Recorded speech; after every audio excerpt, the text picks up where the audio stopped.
한국인이 태국인 사업가에게 사기친 돈이 몇 억이라고. 이게 다 한국인들이 태국을 무시하니까 그렇지. 한국인들 인성이 이 모양이니 우리가 한국을 싫어하는 거야. 여기 태국의 명문대에 다니는 한 여학생이 결의에 찬 표정으로 SNS를 열심히 올리고 있습니다. 태국인들은 벤코리아 해시태그를 달며 신랄하게 한국을 욕하고 있는데요. 도대체 한국에 무슨 일을 당했길래 SNS로 세계에 한국의 실태를 알리겠다며 난리를 치는 걸까요? 오늘의 사연 한번 만나보겠습니다. 안녕하세요. 저는 마리사입니다. 제 아버지는 태국 최대 건설그룹 회장이시고 어머니는 방콕에서 가장 유명한 보석 갤러리의 대표이신데요. 남들이 보기에는 부러울 것 없는 환경이었을 거예요. 태국 최고의 명문인 마이돌 대학교 3학년생이고 학업 성적도 늘 상위 1%를 유지하고 있으니까요. 그리고 저는 그저 평범한 한류 팬이기도 했어요. 매일 유튜브에서 한국 아이돌을 검색하고 넷플릭스로 한국 드라마를 보는 게 저의 일상이었죠. 하지만 제가 사랑하는 한국이 제 가장 친한 친구의 가정을 송두리째 무너뜨렸고 저 또한 한국을 다시 보게 되는 한 사건을 이야기해 보려고 합니다. 제가 다니는 마이돌 대학교의 캠퍼스는 늘 활기가 넘쳤습니다.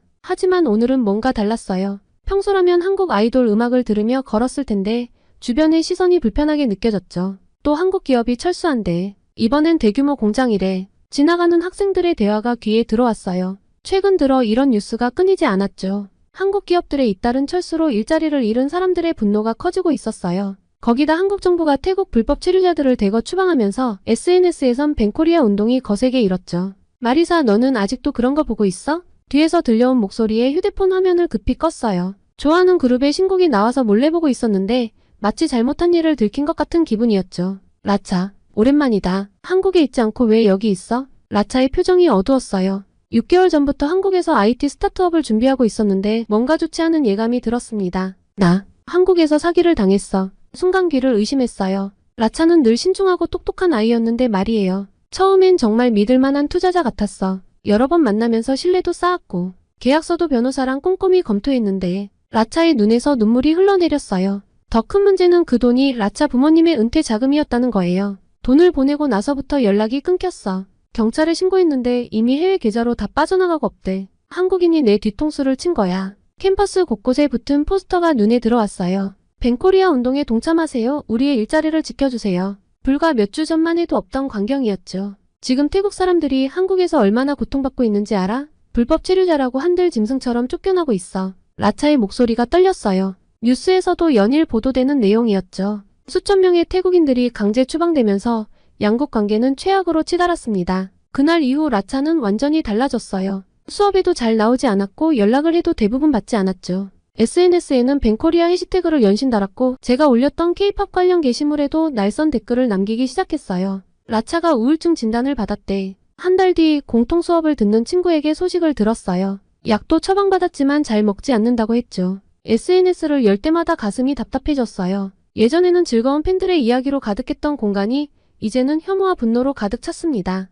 한국 기업이 떠나면 뭐 어때? 우리가 더 잘할 수 있어. K-팝이나 보면서 현실을 외면하는 배신자들. 불법 체류자 강제 추방, 우리도 한국 문화를 추방하자. 매일 밤 이어지는 집회 소식이 전해졌어요. 한국 기업 앞에서, 한국 문화원 앞에서, K-팝 굿즈샵 앞에서 분노한 시민들이 모여들었죠. 제 취미인 한국 게시물 올리기도 못하겠더라니까요. 매일 수백 개의 게시물을 관리하고 번역하고 소통해야 했지만 이제는 그마저도 힘들어졌습니다. 창밖에선 또다시 시위대의 구호 소리가 들려왔습니다. 한국 타도.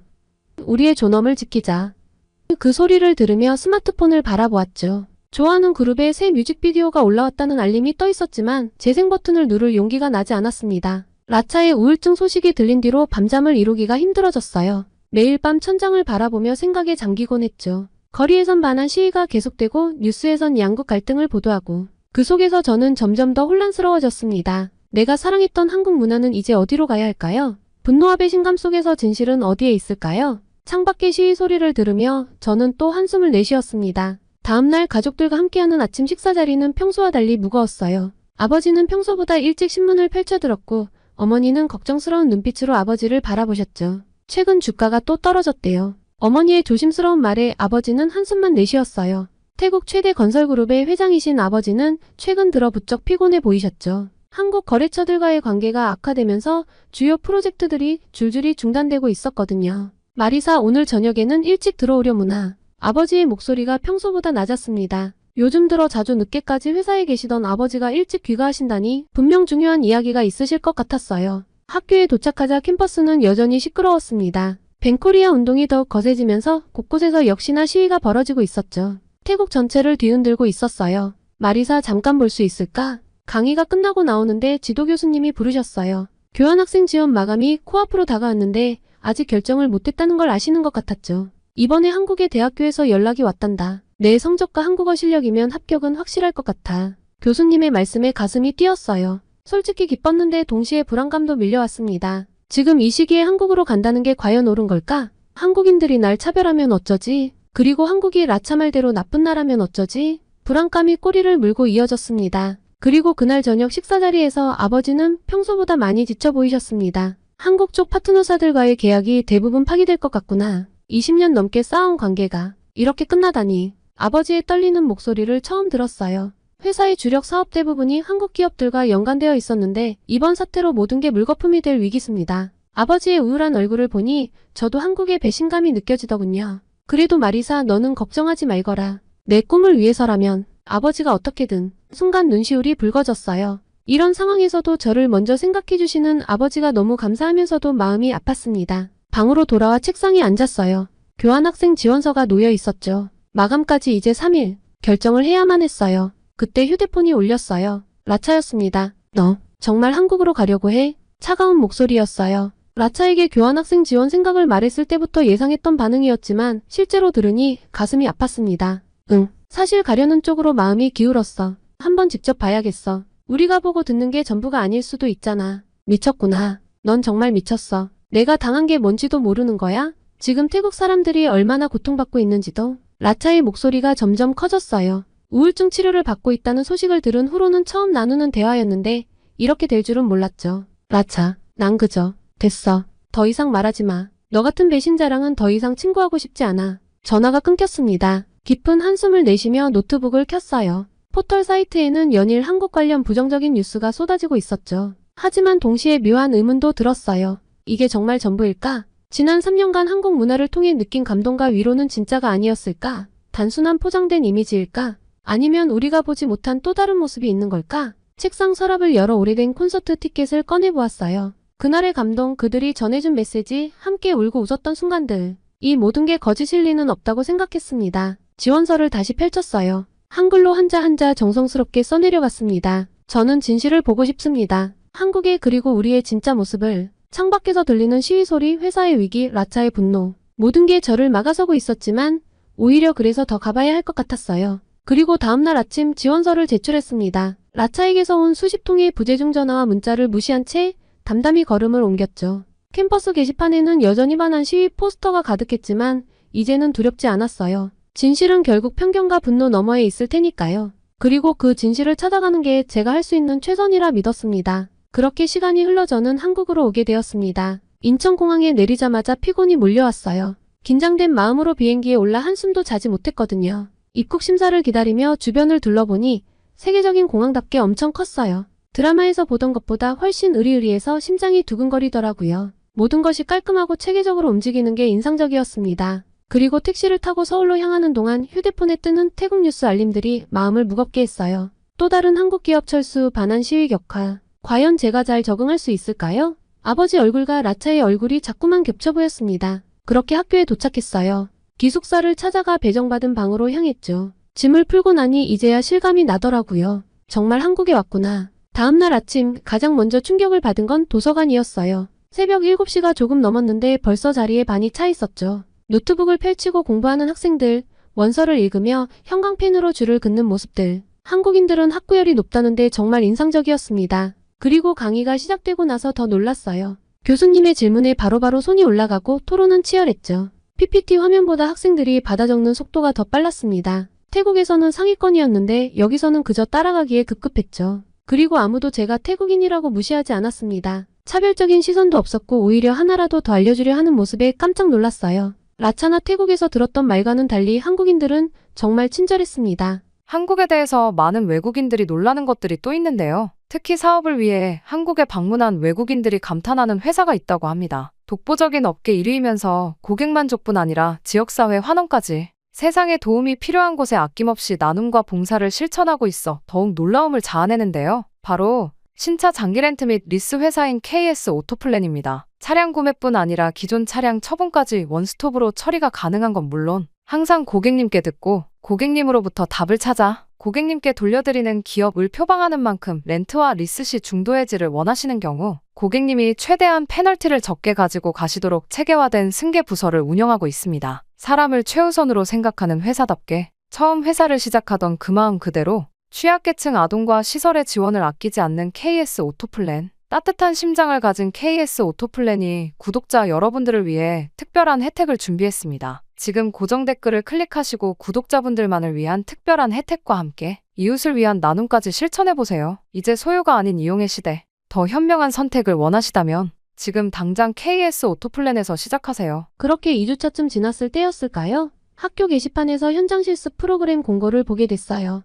동남아시아 시장 분석 경험자 우대. 저는 망설였죠. 아직 한국 생활에도 적응 못했는데. 하지만 이게 바로 제가 찾던 기회일지도 모른다는 생각이 들었습니다. 그렇게 간 면접장에서는 의외의 질문을 받았어요. 최근 태국의 상황에 대해 어떻게 생각하시나요? 예상했던 질문이 나왔습니다. 저는 솔직하게 답했어요. 제가 여기 온 이유 직접 보고 판단하고 싶다는 마음을요. 솔직히 안 뽑힐 줄 알았는데 천만다행히 합격을 했고 대기업 연구개발센터에서 실습을 시작하게 됐습니다. 정말 심장이 두근거리더라고요. 제가 한국 대기업에서 실습을 하다니 한국 드라마 주인공이 된 기분이었어요. 이쪽이 저희 신소재 연구실입니다. 첫날부터 놀라움의 연속이었어요. 최첨단 장비들, 밤늦게까지 연구하는 연구원들, 그리고 무엇보다 놀라웠던 건 이건 태국의 기후에 특화된 신소재예요. 현지 중소기업들과 공동 개발 중이죠. 태국에서는 한국 기업들이 단순히 시장을 장악한다고만 생각했는데 이렇게 현지화된 기술을 연구하고 함께 발전하려 노력하고 있었다니 알아가면 알아갈수록 새로운 사실들이 발견되는 게 흥미로웠습니다. 팀 프로젝트도 새로웠어요. 한국 학생들은 마치 실제 비즈니스처럼 진지하게 임했죠. 이 부분은 태국 시장 데이터가 필요할 것 같은데 태국은 제가 찾아볼게요. 근데 이렇게 접근하면 어떨까요? 처음에는 조심스러웠는데 팀원들이 제 의견을 진지하게 받아들여줬어요. 밤늦게까지 토론하고 서로의 관점을 존중하며 발전시켜 나가는 모습이 인상적이었죠. 실습 과정에서 태국지사 자료들도 검토할 수 있었는데 현지 기업 육성 프로그램 기술 교육 지원, 지역사회 공헌, SNS에서 보던 것과는 완전히 다른 모습이었습니다. 실제로 태국 중소기업들의 성장에 한국 기업들이 큰 역할을 했다는 거 알고 계셨나요? 연구소 선배님의 말씀에 고개를 끄덕였지만 사실 잘 몰랐어요. 그래서 집에 와서 찾아봤습니다. 한국-태국 경제협력의 역사, 기술 이전 현황, 고용 창출 효과. 객관적인 데이터들이 제가 본 현실과 일치했죠. 현대자동차의 경우 200개가 넘는 태국 중소기업들과 협력 관계를 맺고 자동차 부품 제조 기술을 전수해주고 있었어요. 단순히 부품을 납품받는 관계가 아니라 품질 관리 시스템부터 생산 노하우까지 공유하면서 태국 기업들의 기술력을 높여주고 있었죠. 삼성전자는 태국 IT 기업들과 공동 연구개발 프로젝트를 진행하고 있었어요. 특히 소프트웨어 개발 분야에서 태국 스타트업들에게 기술 지원을 하고 글로벌 시장 진출 기회도 제공하고 있었죠. 더 놀라웠던 건 고용 창출이에요. 한국 기업들과 협력 관계를 맺은 태국 중소기업들에서만 5만 개가 넘는 새로운 일자리가 만들어졌대요. 게다가 현지 인재 채용률이 95%가 넘는다는 사실도 알게 됐어요. 이런 내용은 왜 태국에서는 보도되지 않을까? 자료들을 보면서 의문이 들었어요. SNS에서는 한국 기업들이 태국 경제를 망친다는 이야기만 널리 퍼져 있는데 실제로는 이렇게 많은 협력과 지원이 이뤄지고 있었다니. 휴대폰을 열어보니 여전히 반한 시위 소식뿐이었어요. 하지만 이제는 그 기사들이 다르게 보였죠. 한쪽 면만 보여주고 있다는 게 너무나 명확했으니까요. 지금 태국은 잘못된 길을 가고 있는 거예요. 어쩌면 우리는 너무 쉽게 판단하고 있었던 걸까요? 진실은 항상 우리가 보고 싶은 것, 너머에 있다는 걸 이제야 조금씩 알아가고 있었습니다. 그리고 우연히 한 태국 방송국의 기자가 쓴 기사를 보게 되었어요. 처음에는 한국을 신랄하게 비판하는 기사였는데 직접 한국에 와서 취재한 후 그 시각이 많이 달라졌다는 내용이었어요. 나도 그랬는데 저도 처음엔 한국에 대한 편견으로 가득 차 있었어요. 하지만 현장 실습 과정에서 만난 태국 청년 리폰의 이야기가 제 시각을 바꾸는 첫 계기가 되었습니다. 저는 한국 기업에서 일하면서 처음으로 제 꿈을 이룰 수 있다고 믿게 됐어요. 리폰은 현대자동차 태국 법인의 엔지니어였어요. 방콕 외곽의 가난한 마을 출신이었지만 한국 기업의 장학 프로그램 덕분에 대학을 졸업하고 안정적인 일자리를 얻을 수 있었다고 해요. 여기선 능력만 있으면 얼마든지 성장할 수 있어요. 지금은 제가 태국 대학생들을 위한 멘토링 프로그램도 진행하고 있죠. 리폰의 말을 들으며 라차가 떠올랐어요. 만약 라차도 이런 기회를 얻었다면 어땠을까? 하는 생각이 들었죠. 연구개발센터에서 만난 태국 중소기업 대표들의 이야기도 충격적이었어요. 처음엔 저희도 한국 기업들을 경계했죠. 하지만 지금은 다르게 생각해요. 방콕의 자동차 부품 제조업체 대표의 말이었어요. 그의 회사는 5년 전만 해도 작은 공장이었는데 한국 기업과의 기술 협력을 통해 크게 성장했다고 했습니다. 한국의 선진 기술을 배우면서 우리 회사도 발전했고 더 많은 일자리도 만들 수 있었어요. 이제는 저희 제품을 세계 시장에 수출하고 있죠. 자료를 찾아보니 이 회사 같은 사례가 수두룩했어요. 한국 기업들과 협력하면서 성장한 태국 중소기업이 200개가 넘었고 이를 통해 만들어진 일자리가 5만 개에 달했죠. 우리가 몰랐던 이야기가 너무 많았네요. 그리고 태국 시장 분석 보고서를 검토하면서 저는 더 많은 사실들을 알게 되었죠. 한국의 기술 이전으로 태국의 자동차 산업이 크게 발전했고 IT 분야에서도 긴밀한 협력이 이뤄지고 있었어요. 특히 인상 깊었던 건 스타트업 분야였어요. 한국의 벤처 캐피털들이 태국의 유망 스타트업들에 투자하면서 새로운 일자리들이 계속 만들어지고 있었더라고요. 왜 태국인들은 이걸 못 보고 벤코리아 운동에 열심인지 정말 답답했습니다. 라차에게도 빨리 알려주고 싶었어요. 마리사, 이 자료 한번 보세요. 선배님이 건네준 문서에는 양국 협력의 경제적 성과가 정리되어 있었어요. 지난 10년간 한국의 대태국 투자로 창출된 일자리가 15만 개, 기술 이전 건수는 1200건이 넘었죠. 사실 우리도 태국의 도움이 필요해요. 동남아 시장 진출의 교두보로서 태국은 정말 중요하거든요. 그의 말을 들으며 문득 깨달았어요. 이건 일방적인 관계가 아니었던 거예요. 한국과 태국은 서로가 서로를 필요로 하는 동반자였던 거죠. 앞으로 5년간 더 큰 투자가 계획되어 있어요. 특히 친환경 기술 분야에서요. 보고서를 읽으며 가슴이 뛰었어요. 전기차 배터리 공장 설립, 신재생 에너지 연구소 건립. 이 모든 계획들이 양국의 새로운 미래를 그리고 있었습니다. 하지만 최근 분위기 때문에 모든 게 멈춰 있어요.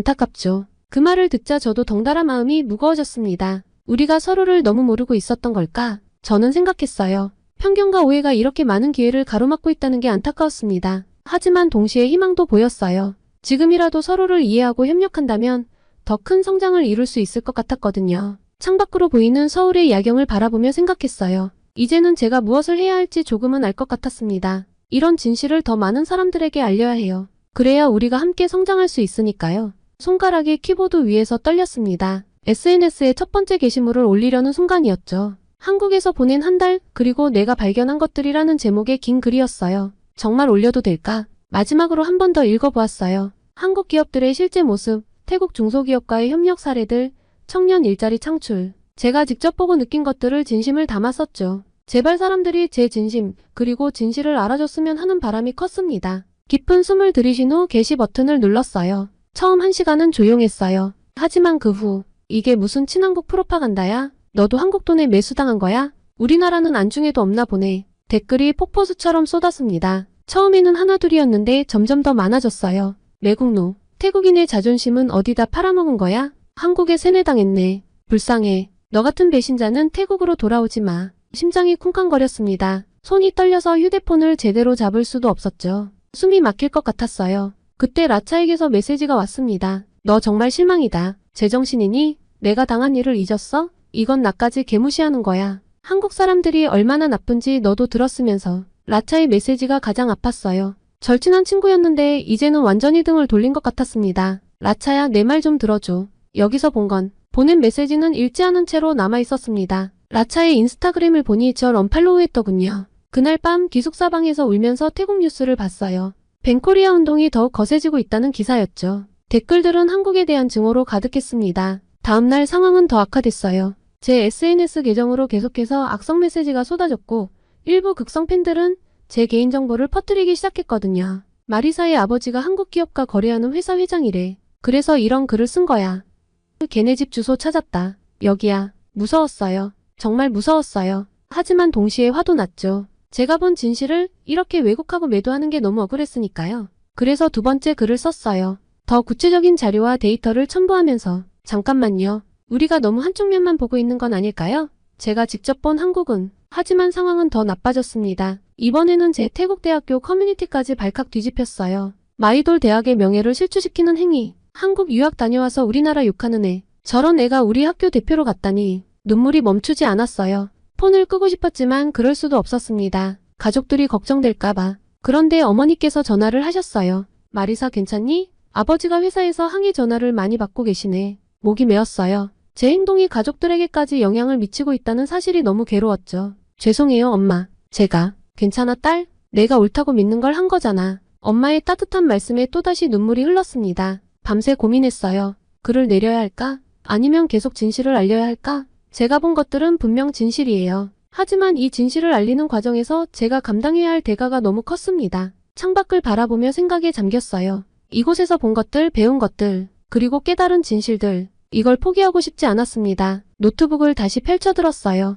이번에는 더 신중하게, 하지만 더 단단한 마음으로 글을 쓰기 시작했죠. 우리가 미워해야 할 건 서로에 대한 오해와 편견이에요. 누군가를 미워하기 전에 먼저 이해하려 노력해보는 건 어떨까요? 글을 쓰면서도 떨렸어요. 또다시 비난이 쏟아질 걸 알면서도 이번에는 물러서고 싶지 않았거든요. 라차에게도 긴 메시지를 보냈어요. 내가 겪은 일은 정말 불공평했어. 하지만 그게 전부는 아니야. 우리가 보지 못했던, 알지 못했던 이야기들이 있어. 내 말을 한 번만 들어줘. 여전히 답장은 오지 않았지만 이번에는 괜찮았어요. 언젠가는 이해해줄 거라고 믿으니까요. SNS에서 쏟아지는 비난을 보면서도 노트북을 닫을 수 없었어요. 오히려 이런 오해와 갈등을 어떻게 해결할 수 있을지 고민하게 되더라고요. 이건 누군가 나서서 풀어야 해. 밤새 생각하다가 문득 아이디어가 떠올랐어요.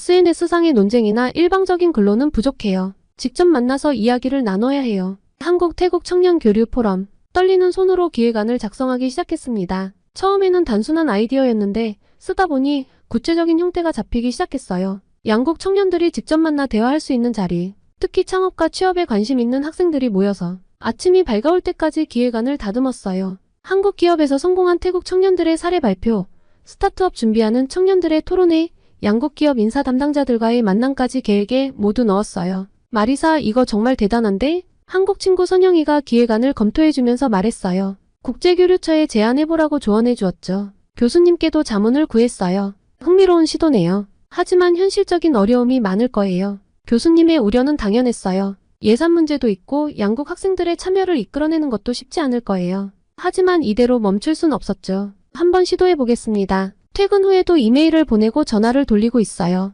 양국에서 사업하는 기업들, 문화교류에 관심 있는 단체들을 찾아보면서 다행히 몇 군데서 긍정적인 반응이 오고 있었습니다. 가장 큰 고민은 라차예요. 아직도 제 메시지를 읽지 않고 있지만 이번 포럼에 꼭 초대하고 싶어요. 라차야, 내가 직접 와서 한국 청년들과 이야기를 나눠봐. 내가 겪은 어려움도 털어놓고 그들의 이야기도 들어보자. 긴 메시지를 보내고 나서 답장을 기다리는 중이에요. 아직 읽지는 않았지만 언젠가는 읽을 거예요. 현재 포럼 준비는 막바지에 이르고 있어요. 20명의 한국 학생들과 15명의 태국 학생들이 참가 신청을 했죠. 니폰도 발표자로 참여하기로 했습니다. 저는 한국 기업에서 일하면서 많이 배웠어요. 이런 경험을 다른 태국 청년들과 나누고 싶어요. 니폰의 말에 용기를 얻었어요. 이런 진정성 있는 이야기들이 쌓이다 보면 분명 변화가 시작될 거예요. 더 큰 계획도 구상 중이에요. 포럼을 시작으로 양국 청년 창업 인큐베이팅 프로그램을 만들고 싶어요. 한국과 태국의 청년들이 함께 창업을 준비하고 서로의 시장을 이해하며 함께 성장할 수 있는 플랫폼이죠.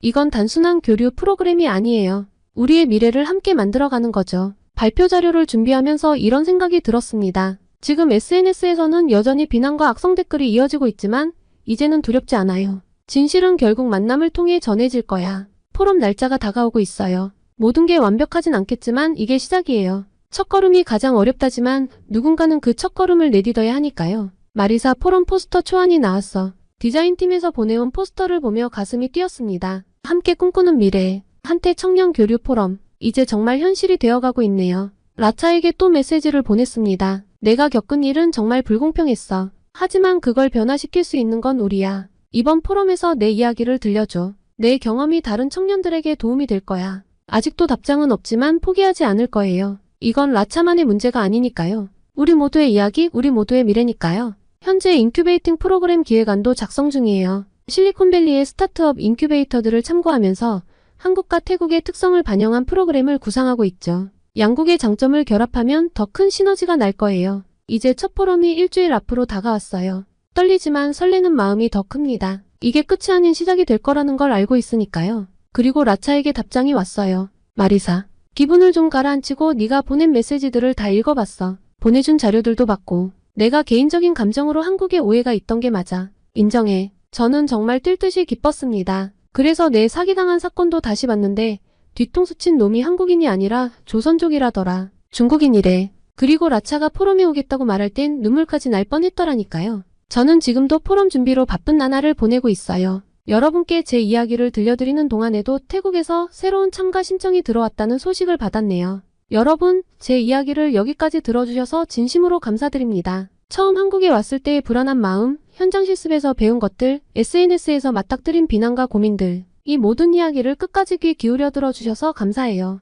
사실 이 이야기를 하는 게 쉽지 않았어요. 아직도 진행 중인 일이고 여러분도 저를 보는 시선이 어떨지 조금 두렵기도 하거든요. 하지만 이 이야기를 들려드리면서 제가 가야 할 길이 더 선명해지는 것 같아요. 앞으로 어떻게 될지는 저도 모르겠어요. 다가오는 포럼이 성공할지, 제가 꿈꾸는 인큐베이팅 프로그램이 실현될 수 있을지. 하지만 한 가지 확실한 건 이제는 두렵지 않다는 거예요. 제 이야기가 조금이나마 한국과 태국의 관계를 이해하는 데 도움이 되었길 바랍니다. 그리고 무엇보다 편견과 오해를 넘어 서로를 이해하려 노력하는 것이 얼마나 중요한지 느끼실 수 있었기를 바라요. 다시 한번 제 이야기에 귀 기울여 주셔서 감사합니다. 이제 저는 포럼 준비를 하러 가봐야겠네요. 우리의 이야기는 여기서 끝이 아닌 새로운 시작이 될 거예요. 여러분도 각자의 자리에서 누군가의 이야기에 귀 기울이고 편견 없이 바라보는 용기를 가지시길 바랍니다. 감사합니다. 한글은 중국 문자에서 기원되었죠. 일본과 중국에 비해 한국은 그 역사가 짧아 주변국의 영향을 많이 받았습니다. 특히 한국은 아주 오랜 시간 중국의 영향을 많이 받아왔기 때문에 한국과 중국을 떼어서 생각하긴 어려워요. 영국의 최고 명문대인 옥스퍼드 대학교의 저명한 여자 교수가 목에 핏대를 세워가며 한글에 대해 욕을 하고 있습니다. 일본과 중국의 깊은 역사를 주장하며 한글은 그들의 문자를 베낀 저급한 말이라고 이야기하는데요.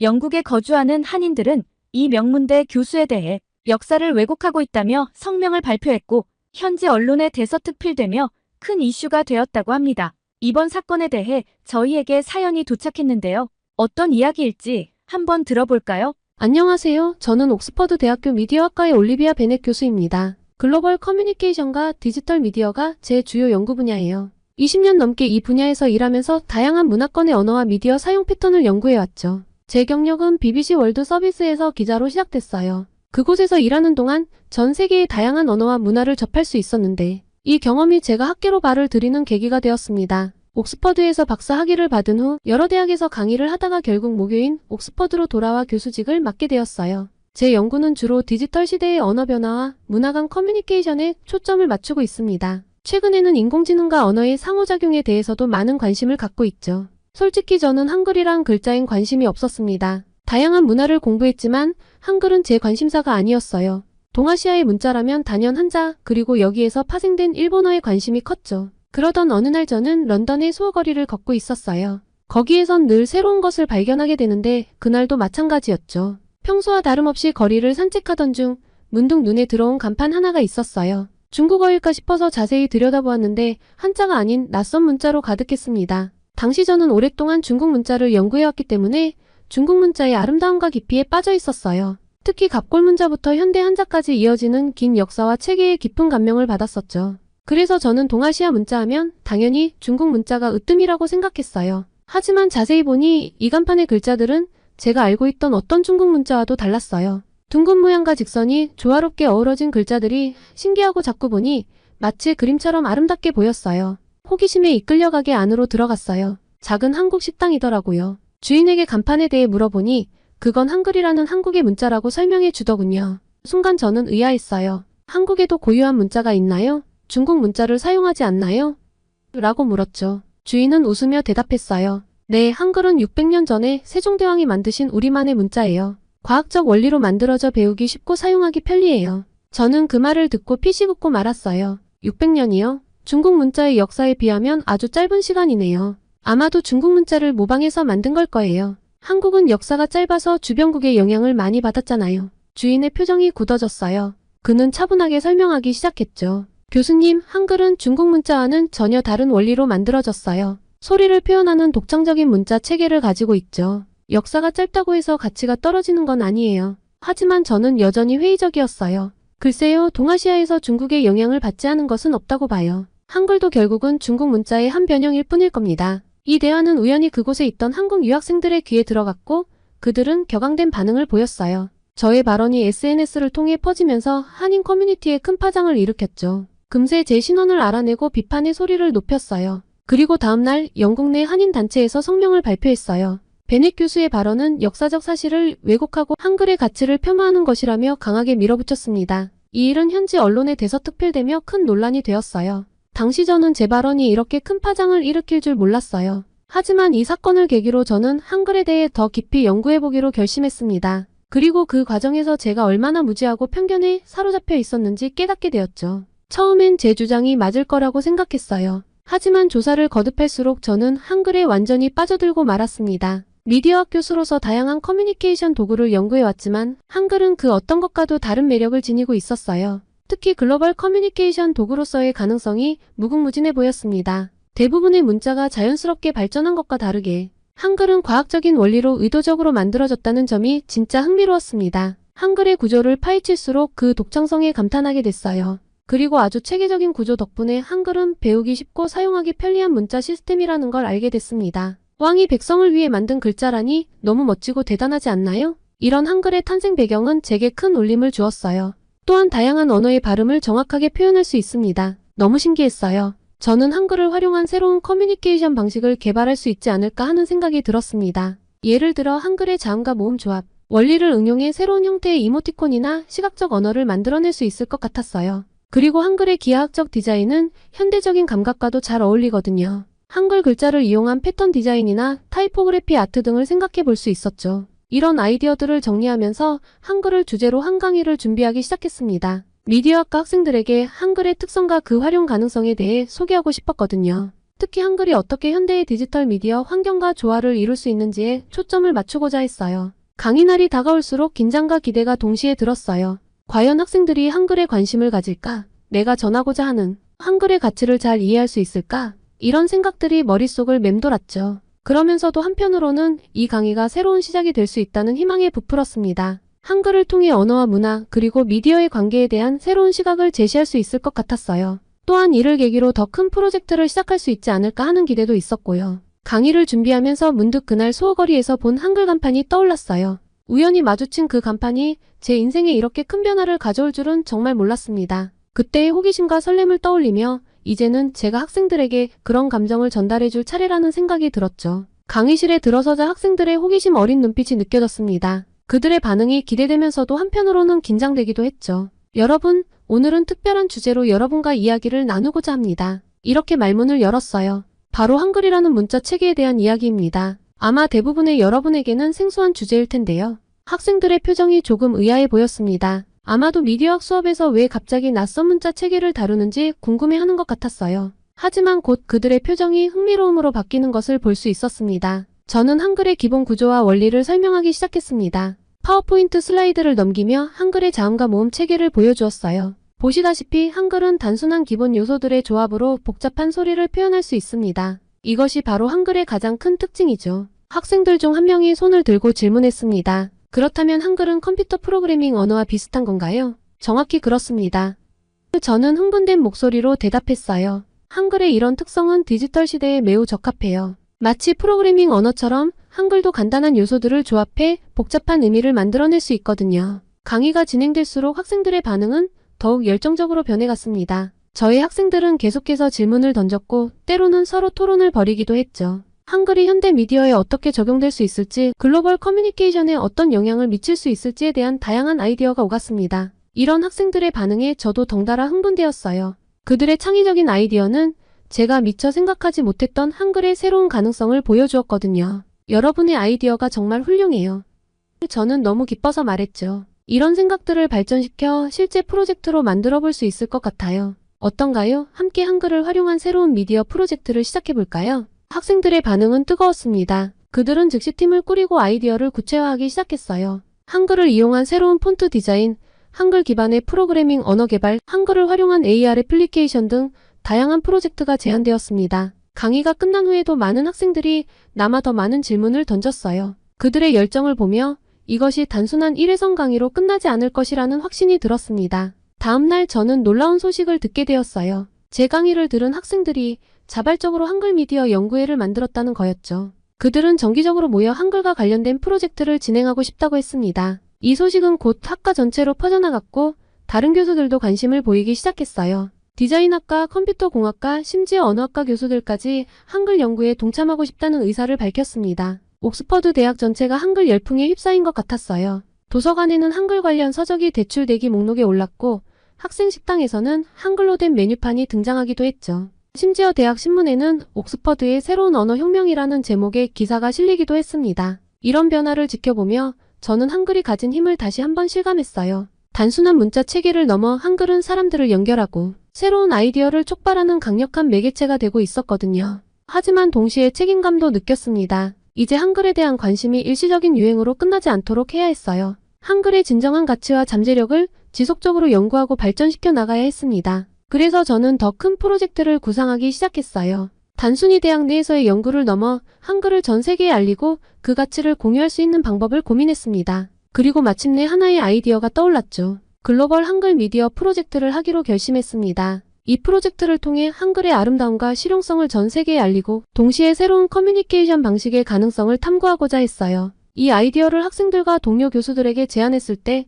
그들의 반응은 예상 이상으로 뜨거웠습니다. 모두가 이 프로젝트에 참여하고 싶어 했고 각자의 전문 분야에서 기여할 수 있는 방법을 제안했어요. 이렇게 해서 글로벌 한글 미디어 프로젝트의 첫걸음을 내딛게 되었습니다. 그리고 이 프로젝트의 시작을 알리는 특별한 이벤트를 계획하게 되었죠. 바로 런던의 상징인 빅벤의 한글 메시지를 투사하는 것이었습니다. 정말 흥분되지 않나요? 글로벌 한글 미디어 프로젝트를 시작하기로 결정한 후 저는 사실 부담감도 동시에 느꼈어요. 이 프로젝트가 성공한다면 한글의 가치를 전 세계에 알릴 수 있는 기회가 될 테지만 실패한다면 그동안 쌓아온 노력이 물거품이 될 수도 있었거든요. 하지만 이런 도전이야말로 제가 학자로서 꿈꿔왔던 것이라는 생각에 용기를 냈습니다. 이 계획을 동료들에게 처음 제안했을 때 그들의 반응은 제각각이었습니다. 올리비아, 당신 미쳤어요? 빅벤이라고요? 그게 가능할 것 같아요?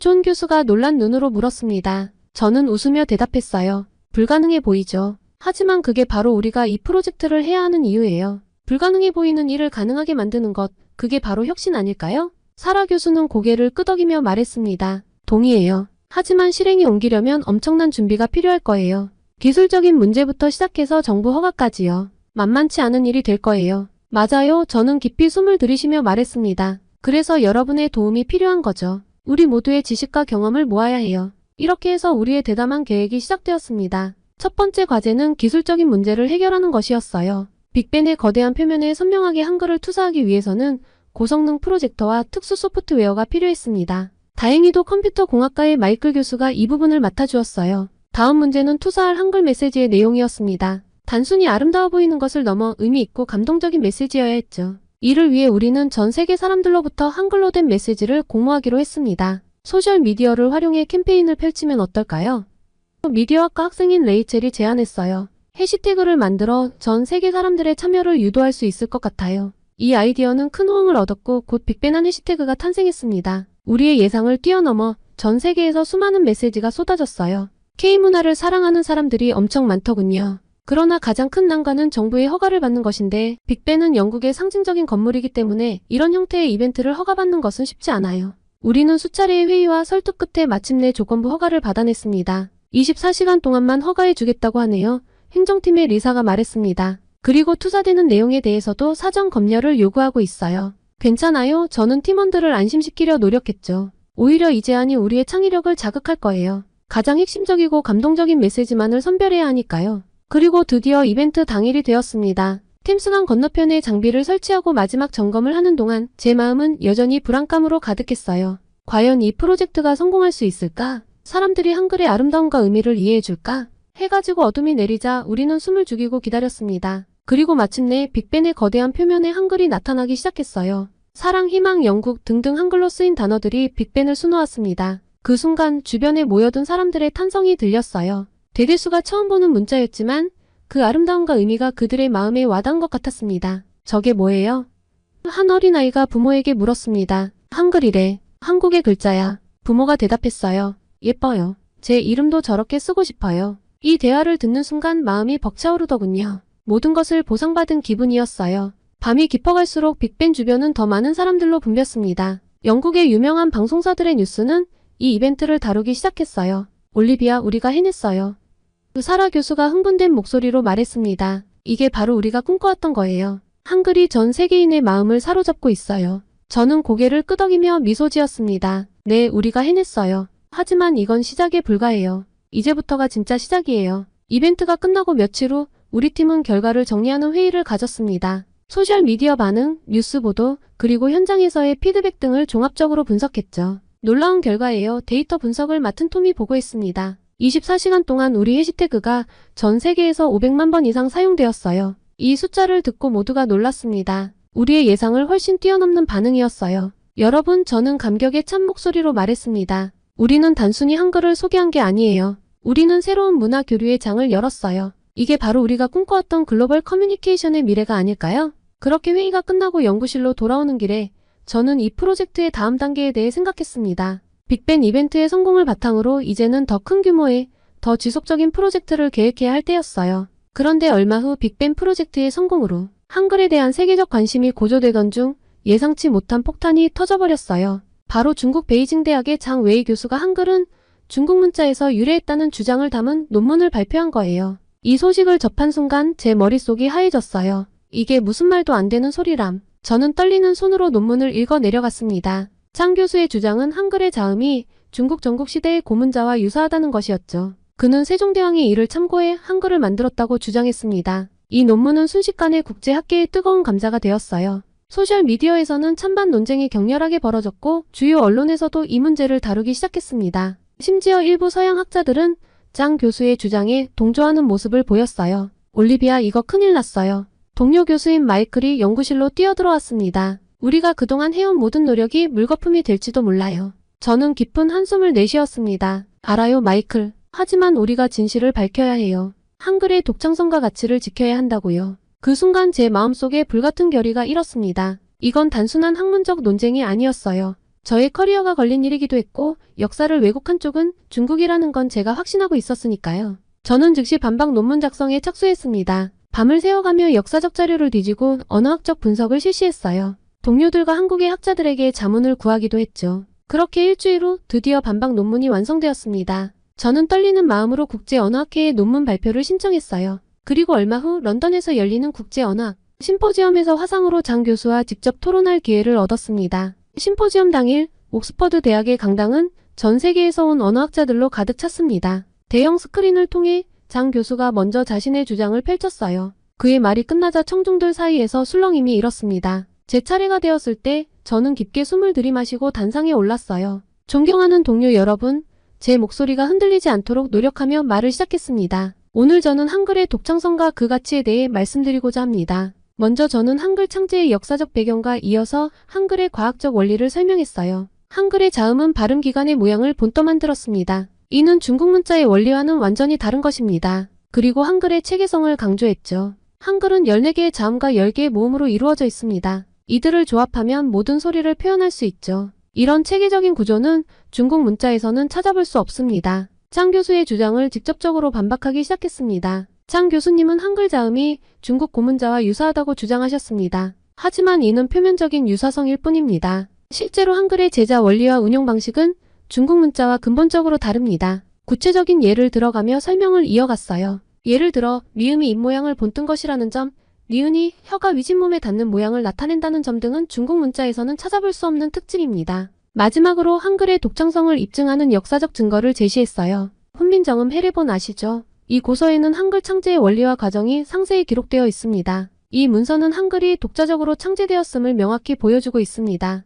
제 발표가 끝나자 많은 학자들이 질문을 쏟아냈고 열띤 토론이 이어졌어요. 토론이 끝난 후 심포지엄 의장이 마이크를 잡았습니다. 오늘 우리는 매우 중요한 학술적 논의를 했습니다. 베넷 교수의 논리적이고 체계적인 반박은 한글의 독창성을 명확히 보여주었습니다. 이번 토론을 통해 한글이 독자적으로 창제된 문자 체계라는 점이 다시 한번 확인되었다고 봅니다. 이 말에 장내는 박수로 가득 찼습니다. 화면 속의 장 교수는 고개를 숙인 채 자리에 앉아 있었어요. 심포지엄이 끝나고 연구실로 돌아오는 길, 저는 안도감과 동시에 큰 책임감을 느꼈습니다. 한글의 가치를 지키는 것이 단순히 한 국가의 문자를 옹호하는 것이 아니라 인류 문화의 다양성을 지키는 일이라는 걸 다시 한번 깨달았거든요. 다음날 아침 눈을 떠보니 제 이메일함이 메시지로 가득 차 있었어요. 전 세계의 언어학자들이 지지의 뜻을 보내왔고 여러 대학에서 강연 요청이 쏟아졌습니다. 특히 한국의 학자들로부터 온 메시지가 제 마음을 뭉클하게 했어요. 그들은 제가 한글의 가치를 지켜준 것에 대해 깊은 감사를 표했습니다. 베넷 교수님, 당신은 우리 한글의 수호자입니다. 앞으로도 함께 한글의 가치를 세계에 알려나갔으면 좋겠습니다. 이 메시지를 읽으며 저는 다시 한번 제가 맡은 역할의 중요성을 실감했어요. 이제 한글은 단순히 연구 대상이 아니라 제 삶의 중요한 부분이 되었죠. 이후 저는 한글에 대한 관심이 폭발적으로 증가하는 것을 체감했습니다. 특히 영국 언론들의 반응이 뜨거웠어요. BBC, 가디언, 타임즈 등 주요 미디어들이 앞다투어 한글 특집 기사를 내보내기 시작했죠. 그리고 한아침 BBC 라디오의 인기 프로그램 투데이에서 인터뷰 요청이 왔습니다. 제 손이 떨릴 정도로 긴장되었지만 이것이 제 프로젝트와 한글의 우수성을 널리 알릴 수 있는 좋은 기회라고 생각해 출연연에 응했어요. 오늘 우리는 세계에서 가장 과학적인 문자라고 불리는 한글에 대해 이야기를 나눠보겠습니다. 진행자의 목소리가 스튜디오에 울려 퍼졌습니다. 옥스퍼드 대학의 올리비아 베넷 교수님을 모셨습니다. 교수님, 한글이 왜 그렇게 특별한가요? 저는 깊은 숨을 들이마시고 말을 시작했어요. 제 설명을 모두 들은 진행자의 눈이 커졌습니다. 한국어가 정말 흥미로운 건 사실이군요. 그렇다면 한글이 현대 사회에 어떤 의미가 있을까요? 이 질문에 저는 열정적으로 답변했습니다. 한글은 디지털 시대에 매우 적합한 문자입니다. 컴퓨터나 스마트폰에서 입력하기 쉽고 그 구조적 특성 때문에 인공지능이 학습하기에도 좋아요. 또한 한글의 제자 원리를 응용하면 새로운 글로벌 커뮤니케이션 도구를 만들 수 있을 거예요. 인터뷰가 끝나고 나서 제 이메일과 소셜미디어 계정으로 수많은 메시지가 쏟아졌습니다. 영국 사람들의 반응이 특히 인상적이었어요. 한글이 과학적이고 아름다운 문자인 줄 몰랐어요. 배우고 싶어졌습니다. 문자가 이렇게 흥미로울 수 있다니 놀랍네요. 한국말을 더 자세히 알고 싶어요. 한글의 디자인이 정말 매력적이에요. 타이포그래피 작업에 활용해보고 싶어요. 며칠 후 런던의 한 저명한 갤러리에서 연락이 왔는데 한글을 주제로 한 특별 전시회를 열고 싶다는 거였어요. 어찌나 반갑던지 저는 즉시 동의했고 전시기획에 참여하게 되었습니다. 전시회 준비 과정은 정말 흥미진진했어요. 한글의 기하학적 아름다움을 살린 현대 미술 작품들, 한글을 활용한 타이포그래피 디자인, 한글의 제자 원리를 설명하는 인터랙티브 설치물 등 다양한 작품들이 선보일 예정이었습니다. 그리고 전시회 개막일에 갤러리 앞에는 긴 줄이 늘어섰어요. 한국 문화를 좋아했던 사람들과 방송을 봤거나 그냥 단순히 궁금해서 온 사람들이었죠. 그 사람들의 눈에서 호기심과 기대감이 빛나고 있었어요. 관람객들은 작품 하나하나에 깊은 관심을 보였어요. 이런 식으로 문자가 만들어질 수 있다니 정말 혁신적이에요.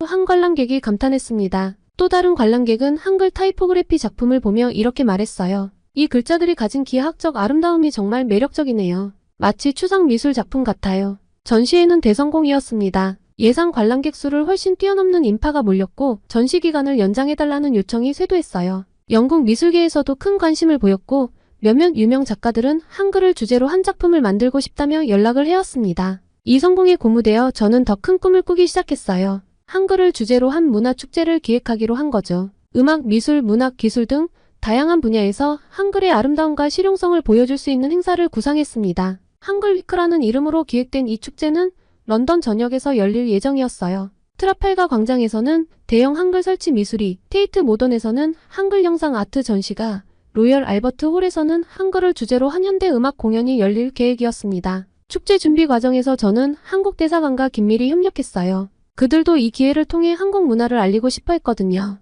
덕분에 축제의 규모와 내용이 더욱 풍성해졌습니다. 한글 위크 소식이 알려지자 영국 전역에서 관심이 쏟아졌어요. 여러 도시에서 비슷한 행사를 열고 싶다며 문의가 왔고 심지어 몇몇 기업에서는 한글 디자인을 활용한 제품을 출시하고 싶다며 자문을 구해왔죠. 이 모든 일들이 눈 깜짝할 사이에 일어났어요. 제가 처음 수호거리에서 한글 간판을 발견했을 때 이렇게 큰 반향을 일으킬 줄은 상상도 못했는데 말이에요. 한글이 단순한 문자를 넘어 문화적 현상으로 발전하는 것을 지켜보며 저는 깊은 감동을 받았습니다. 하지만 이 관심이 일시적인 유행으로 끝나지 않고 지속적인 문화 교류로 이어지게 하려면 어떻게 해야 할지 고민이 되기도 했어요. 그래서 저는 장기적인 계획을 세우기 시작했습니다. 한글 교육 프로그램을 개발하고 한글을 활용한 기술 혁신을 연구하며 지속적인 문화 교류의 장을 만들어 나가기로 한 거예요. 지금까지 정말 많은 것이 변했습니다. 하지만 이건 시작에 불과하다는 걸 저는 알고 있었어요. 한글 그리고 그것이 상징하는 모든 것들과 함께 우리는 새로운 글로벌 커뮤니케이션의 시대를 향해 나아가고 있었습니다.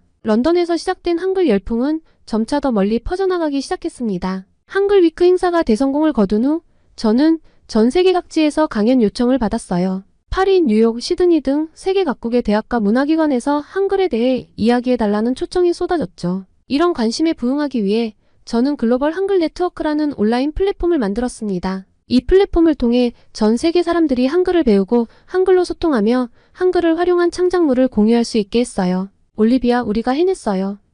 기술팀장인 톰이 흥분된 목소리로 외쳤습니다. 전 세계 180개국에서 접속이 이뤄지고 있어요. 이건 정말 글로벌 현상이에요. 저는 믿기지 않는 눈으로 실시간 데이터를 지켜보았습니다. 남아프리카에서 아이슬란드까지, 브라질에서 일본까지 전 세계 사람들이 한글에 매료되어 있었어요. 한글뿐 아니라 한국 드라마나 케이팝을 공유하며 즐기고 있었죠. 그 순간 제 눈에 눈물이 고였습니다. 작은 호기심에서 시작된 제 여정이 이렇게 큰 파장을 일으킬 줄은 꿈에도 몰랐거든요. 플랫폼의 인기가 높아지면서 점점 더 다양한 분야의 전문가들이 협력을 제안해 왔습니다. 실리콘밸리의 IT 기업들은 한글 기반의 새로운 입력 시스템을 개발하고 싶어 했고, 세계적인 디자인 회사들은 한글의 미학을 활용한 제품을 만들고 싶어 했어요. 특히 인공지능 분야에서 한글에 대한 관심이 뜨거웠습니다. 한글의 체계적인 구조가 AI 학습에 매우 효과적이라는 연구 결과가 나왔거든요. 이를 계기로 한글 AI 프로젝트가 시작되었고, 저는 자문위원으로 참여하게 되었습니다. 베넷 교수님, 한글을 기반으로 한 AI가 언어 장벽을 완전히 없앨 수 있을 거예요.